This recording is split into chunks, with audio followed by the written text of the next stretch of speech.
Hello, नमस्कार, आदाब, सत श्री अकाल और अस्सलाम वालेकुम। मैं मोहम्मद अहमद काज़मी लेकर आया हूँ आपका पसंदीदा कार्यक्रम आपके रूबरू। आज एक बहुत अहम इशू पर हम डिस्कस करने जा रहे हैं। वो ये कि दिल्ली इलेक्शन बिल्कुल करीब हैं और उससे पहले जिस तरह की ज़बान भारतीय जनता पार्टी के लीडर्स इस्तेमाल कर रहे हैं और उसके बाद सरकार में बैठे हुए लोग उसको किस तरह से इम्प्लीमेंट कर रहे हैं, किस तरह से उन्हीं की बात को एक तरह से रिफ्लेक्ट कर रहे हैं, ये इतना तालमेल सिस्टम का और पॉलिटिकल पार्टी का ये नज़र आ रहा है। मेरे साथ इस वक्त मौजूद हैं अनीस अहमद खान साहब, वरिष्ठ पत्रकार हैं और हम अक्सर बीजेपी और आरएसएस के कार्य प्रणाली पर, वर्किंग स्टाइल पर आपसे बात करते हैं और ये समझने की कोशिश करते हैं कि आखिर क्या हो रहा है और इस पॉलिटिकल सिनेरियो को किस तरह से सजाया जा रहा है, बनाया जा रहा है कि शायद वो इलेक्शन जीत सकें। अनीस अहमद खान साहब, वेलकम है आपका मीडिया स्टार वर्ल्ड में। आप ये बताइए कि ये जो कुछ शाहीन बाग के नाम से और उसके अलावा उसके बाद गोली मारो का एक स्लोगन आता है, उसके बाद गोली भी चल जाती है, ये न सिर्फ एक बार बल्कि एक बार से ज़्यादा, ये सब क्या, इस पर आपकी क्या नज़र है, क्या ऑब्जर्वेशन है आपकी? देखिए, ये आपको अभी सबसे पहले जो इन्होंने इलेक्शन रैली को कड़कड़डूमा एक जगह है दिल्ली में, वहाँ जो इन्होंने संबोधित किया है प्रधानमंत्री ने वहाँ पे एक चीज़ की कि ये एक एक्सपेरिमेंट हो रहा है जी, शाहीन बाग। ये इत्तेफाक नहीं है। नहीं, इत्तेफाक नहीं है, प्रयोग है। हाँ। तो ये प्रयोग लफ्ज़ का इस्तेमाल सबसे पहले हिटलर ने किया था। अच्छा। यहूदियों के लिए। हाँ। ये हिस्ट्री है कि उसने कहा था कि ये लोग एक प्रयोग कर रहे हैं। हाँ। ये हमारा, तो इन्होंने वो प्रयोग किया, वहीं से इन्होंने ये कह दिया कि ये जो बैठे हुए हैं लोग बागे भारत को तोड़ने की साजिश। हालांकि वो प्रयोग का आरोप दूसरी तरफ लगा रहे थे, अपनी तरफ नहीं कह रहे थे। वो तो अपनी तरफ। हाँ।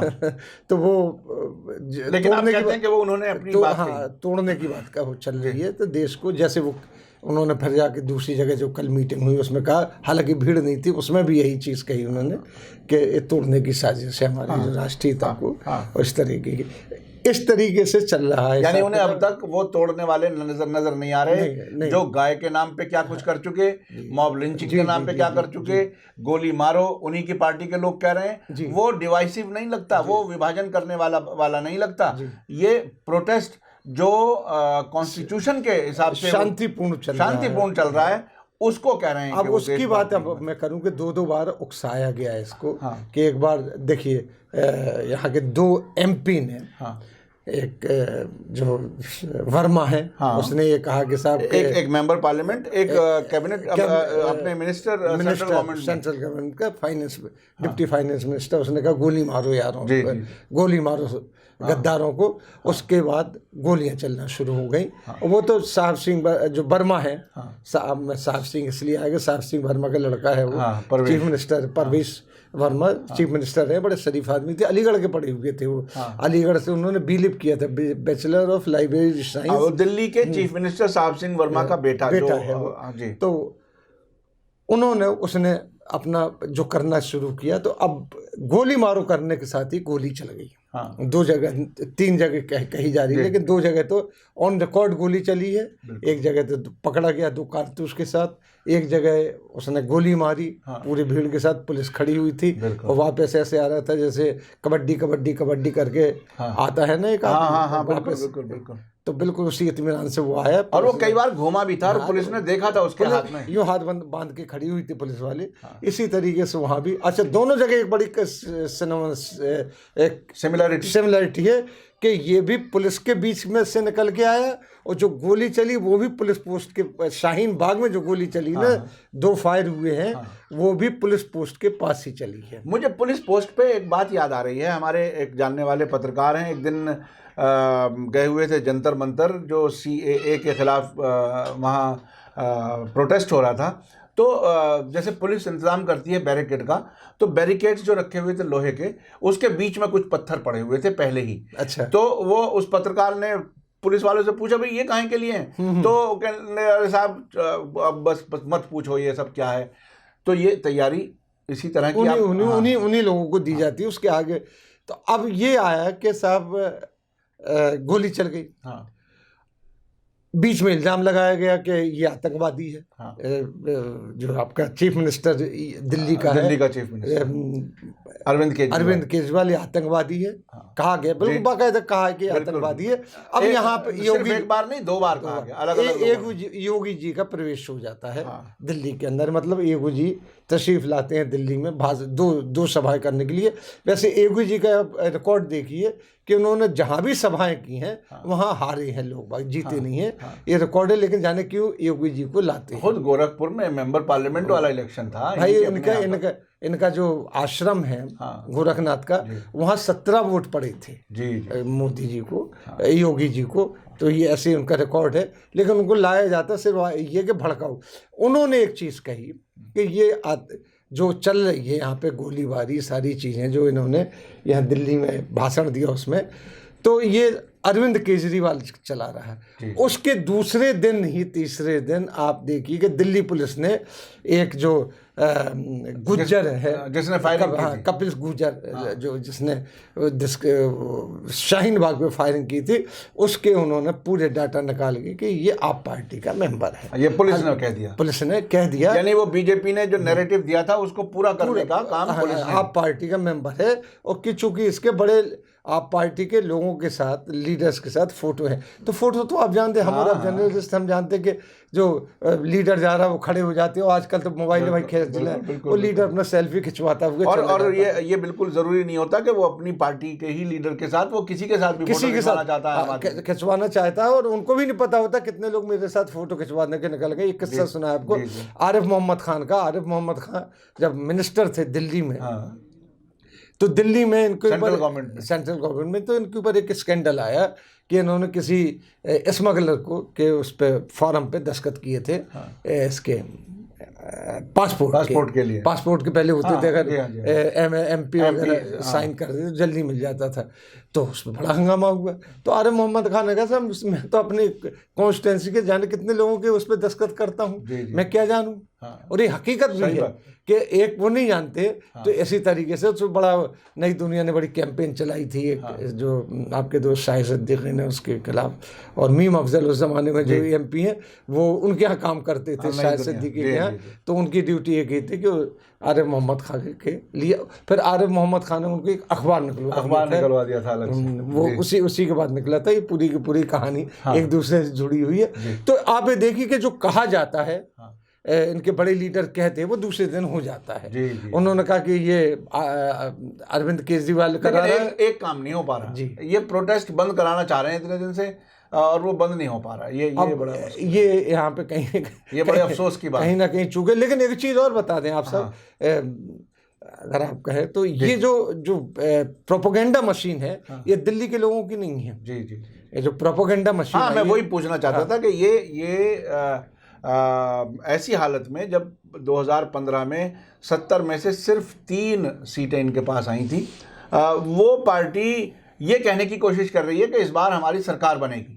और अरविंद केजरीवाल अपने काम गिनवा करके काम की बुनियाद पर वोट लेने की बात कर रहे हैं। वो इवन बीजेपी और कांग्रेस के सपोर्टर्स को भी कह रहे हैं कि आप अपनी पार्टी मत छोड़ो, लेकिन इस बार झाड़ू पर वोट दे दो चूंकि मैंने काम किया है। ऐसी हालत में ये बीजेपी सरकार बनाने का ख्वाब देखना और उसके लिए जो इतनी भागदौड़ हो रही है, मुझे लगता है कांग्रेस ने तो पहले ही शिकस्त मान ली, क्योंकि उसे मालूम है कि वो 0 पर कहीं कोई कैंपेन होने वाली है। लेकिन बीजेपी इस तरह की हिम्मत कैसे कर रही है? बीजेपी सत्ता के नशे में चूर है और उसको लग रहा है कि हम जीत जाएंगे। जैसे और जगह इन्होंने प्रोपेगेंडा किया करा के हिंदू मुस्लिम डिवाइड करा के वोट लिए है। और एक LA यूनिवर्सिटी की एक रिपोर्ट थी कि जब भी कोई दंगा हुआ है इनका 6% वोट बढ़ा है। इनका उसने 2014 से लेकर अभी तक का सारा वो दिया था। उसके पहले का भी दिया था LA यूनिवर्सिटी, जिसका नाम आपकी स्मृति ईरानी ने काफ़ी लिया था कि Los Angeles university, Los Angeles की, कि मैं वहाँ से डिग्री लेके आई हूँ, जो सारा निकल गया। तो उन्होंने दिया था। इनका नैरेटिव उसी किस्म के थे। और एक चीज़ इन्होंने बहुत जो की है बड़ी ख़तरनाक है जो मेरी नज़र में, कि कम से कम तकरीबन 1 लाख RSS का जो वर्कर है पूरे हिंदुस्तान से लाके उन्होंने दिल्ली जो केडर है उनका, हाँ, जो झोंका हुआ है, जो प्रोपेगेंडा कर रहा है, जो भीड़ जा रही है, और जो वो सब पेड होते हैं। अच्छा, आरएसएस के वर्कर में एक चीज होती है, जो बाहर से आते हैं प्रचारक वगैरह होते हैं, वो बेल हाउस काम करते हैं, ये तो हम मानते हैं, वो उनको ये नहीं होता, तो वो भीड़ ला रहे हैं जो जामिया की तरफ जा रही है, जो सारी कुछ उसमें है। क्योंकि कई लोगों ने इंटरव्यू किया तो उनको वो नहीं लगे कि वो यहाँ के कुछ चीज़ जानते हैं, ज्योग्राफी जानते हैं, कुछ जानते हैं, वो ले आए। जिस तरीके से आपका आरफा खानम का अगर इंटरव्यू देखें, बड़ी मशहूर जर्नलिस्ट है, वीक के लिए लिया उन्होंने, वीक नहीं वायर के लिए, इनके उसके ऊपर जो मोदी के जो रैली चल रही है, तो उन्होंने, कुछ लोग बस से उतर रहे तो उनसे बातचीत की, उन्होंने कहा हमें नहीं पता कि हम तो बस पे आए हैं, लेकिन आप अच्छा काम कर रही है, हम तो सुनने आए हैं मोदी जी को। इस तरीके से बड़े अच्छे इंटरव्यू लिए, भीड़ खाली थी नहीं, वो तो आपने देखा होगा।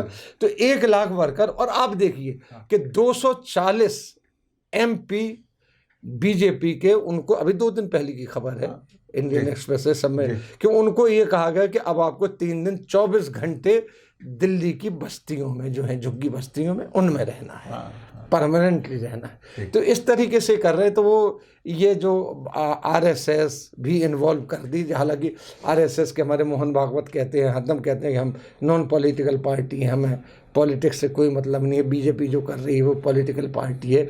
हालांकि निकली तो यहीं से, कुछ भी कहते रहें कि कहने से थोड़ी होता है। तो इस तरीके से ये चल रहा है।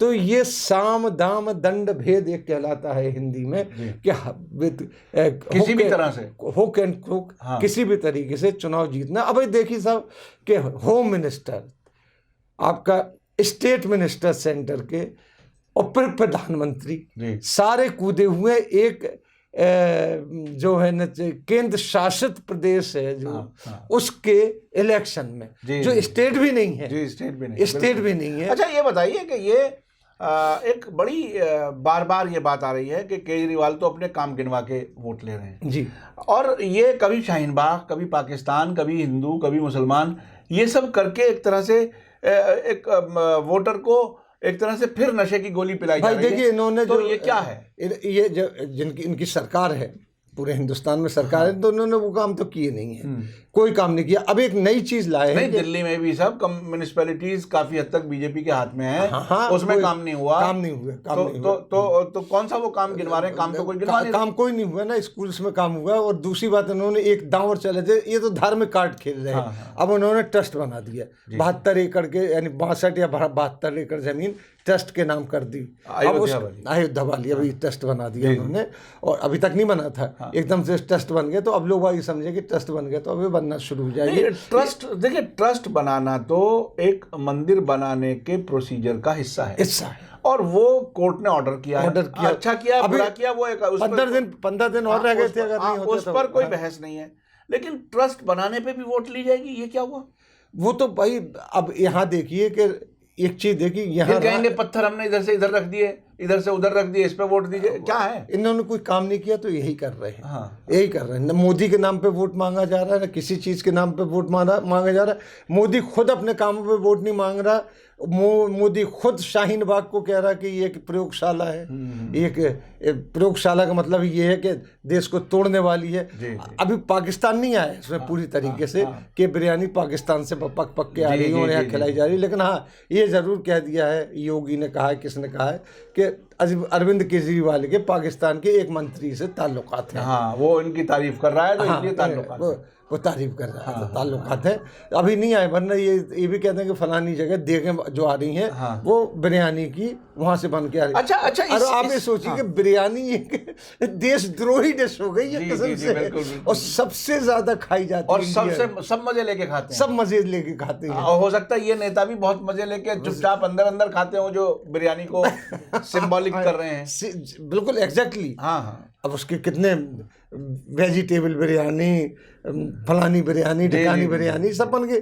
तो बिरयानी को भी देशद्रोही डिश करार दे दिया। अच्छा, इस सब में एक सवाल जो बहुत इंपॉर्टेंट है वो ये कि आखिर इस 70 साल के डेमोक्रेसी के तजर्बे के इस वक्त जो हम देख रहे हैं, वो इतना गिरा हुआ माहौल देख रहे हैं, आखिर ये डेमोक्रेसी बचेगी या गई हुई समझें, या जाती हुई समझें, या आखिर क्या है? भाई मतलब, देखिए, इन्होंने लोगों ये जो people by government by the people for the people of the people की जो एक डेफिनेशन बताई गई थी किताबों में, वो कहाँ है? पब्लिक कहाँ है इस सब? भाई देखिए, इन्होंने डेमोक्रेसी को एक बार फिर से जिंदा कर दिया है। आप अगर देखें, अच्छा, इन्होंने जो ये शाहीन बाग गाना शुरू किया, तो शाहीन बाग में सिर्फ मुसलमान नहीं बैठे हुए हैं। मैं खुद गया हूँ वहाँ पे हिंदू हजरात भी हैं, सिख तो बाकायदा लंगर लगाए हुए हैं, खड़े हुए हैं, तलवारें लेके खड़े हो जाते हैं, कोई बात होती वो बाकायदा। और जर्नलिस्ट भी जा रहे हैं वहाँ के अंदर, उन जर्नलिस्ट को अंदर नहीं जाने दे रहे, बिल्कुल डेमोक्रेसी है, वहाँ बैठे हुए हैं। आप जाइए तो आपको वहाँ बाहर रिसीव करते हुए हिंदू नॉन मुस्लिम लड़कियाँ जो आप वो बड़े अदब कायदे से आपको मिलेंगी, और उनकी भी यही डिमांड है कि डेमोक्रेसी डूब रही है, हमें बचाना। तो उन्होंने एक काम तो किया कि सबको एक प्लेटफॉर्म पे ला दिया है। यानी बदतरीन हालात से एक ये फायदा नजर आ रहा है जी। यहाँ तक कि बनारस में भी एजिटेशन होने लगी है। और देखने वाली बात है कि योगी देशद्रोह का मुकदमा लगा। अभी एमनेस्टी इंटरनेशनल की एक रिपोर्ट आई है, उन्होंने बनारस का खास तौर पर जिक्र किया है और मोदी जी से कहा है कि आप प्लीज़ डेमोक्रेसी को बचाओ। यहाँ आपकी कॉन्स्टिट्यूएंसी में भी बहुत ज्यादतियाँ हुई हैं। आप यहाँ कहते हो कि विरोध प्रदर्शन जो हैं वो कोई बात नहीं, ये डेमोक्रेसी को मजबूत करते हैं, लेकिन आपकी कॉन्स्टिट्यूएंसी में ऐसा हो रहा है। तो बनारस में क्या कुछ आप बताएं? बनारस में लड़कियों को गिरफ्तार किया जा रहा है, उनको गिरफ्तार मतलब उनको डिटेन करके लेके जाते हैं, बस छोड़ देते हैं, वो उसकी बात अलग है। लेकिन आ रहे हैं निकल के लोग बाग लखनऊ में जो है आ रहे हैं, जबकि ये बहुत बड़ी बात है कि प्राइम मिनिस्टर जिस कॉन्स्टिट्यूएंसी से जीत करके आए थे बनारस से, वहाँ भी मोदी जी के काम को लोग पसंद नहीं कर रहे हैं, और ख़ास तौर पर ये CAA कानून के खिलाफ वहाँ भी प्रोटेस्ट हो रहे हैं। अभी कोई खास बात अगर कुछ रह गई हो तो बताइए। नहीं, यही कहना कि NRC का तो हमने कल सुन ही लिया है, पार्लियामेंट में कह दिया है।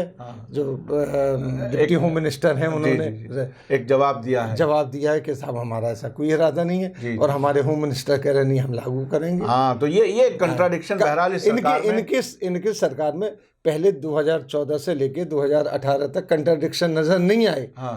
ये लिंचिंग में लेके चले गए, उसके बाद अब जो आए 2-3 महीने ही गुजरे, 1 साल नहीं गुजरा है अभी इनको तो जीते हुए, और इतने कंट्राडिक्शन इनके आ गए, तो आगे क्या हाल होगा ये आप। जी बहुत बहुत शुक्रिया अनीस अहमद खान साहब, आपने बहुत ही डिटेल से बताया। ख़ास तौर पे RSS के 1 लाख लोग दिल्ली में एक्टिव हैं बीजेपी के लिए सपोर्ट हासिल करने के लिए, और जो गोली मारो का नारा लगता है या गोली मारने वाला आ भी जाता है, और क्या क्या कुछ इस राजधानी में नहीं हो रहा है, ये बहुत ही शर्म की बात है। इसी के साथ मुझे दीजिए इजाज़त। धन्यवाद, शुक्रिया। जय भारत, जय हिंद।